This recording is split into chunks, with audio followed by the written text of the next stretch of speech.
Un mini test d'anglais pour toi. Dis-moi, comment tu traduis justement les expressions suivantes de l'anglais vers le français? Go on a vacation, go on a trip. Tout en sachant que to go, ça veut dire aller. Et on, ça veut dire sur ou au-dessus.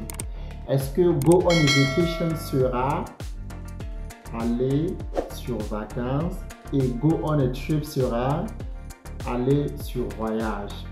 Tu vois bien que ça ne sonne pas à l'oreille, ça ne sonne pas bien à l'oreille. Non, non, non, non, non, non. Donc, le but de la leçon d'aujourd'hui, c'est de dire d'arrêter de faire la traduction littéraire mot à mot.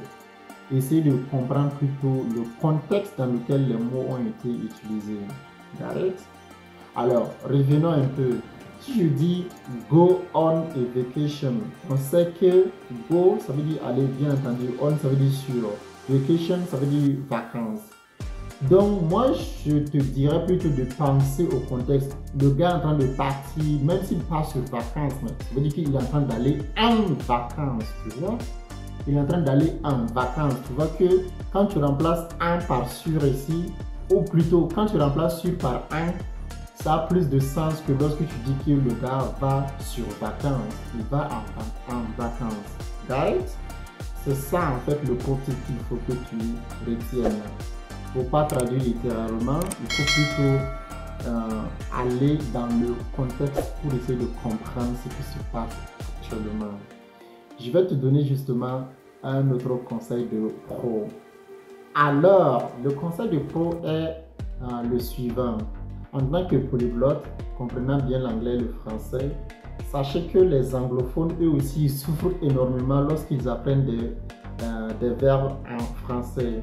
Par exemple, on a le verbe conseiller, veut dire donner des conseils. It means to advise, to give advice to someone. Alors que le contraire c'est déconseiller. Ça veut dire une préposition dé a été utilisée pour donner le contraire du verbe conseiller. Got it?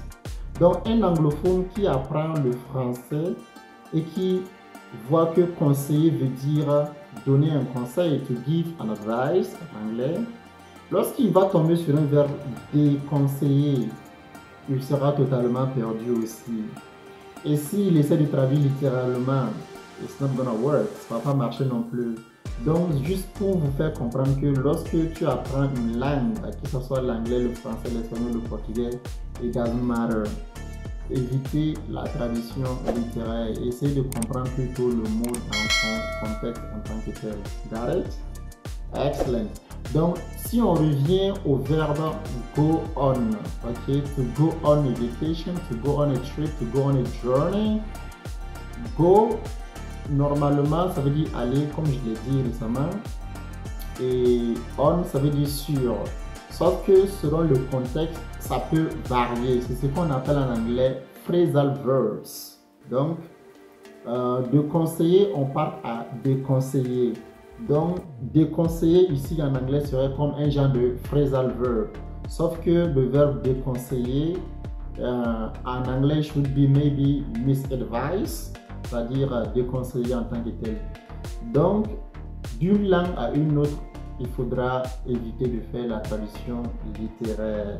Il faut comprendre dans le contexte. C'est ça le pro tip d'aujourd'hui. Did you like this video? Thank you so much for watching it. Si tu l'as vraiment aimé cette vidéo, laisse-moi tes commentaires ci-dessous.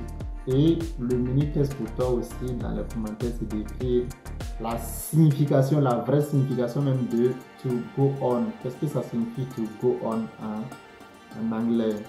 Laisse-moi savoir tes commentaires ci-dessous. Love you guys. On se voit à la prochaine vidéo.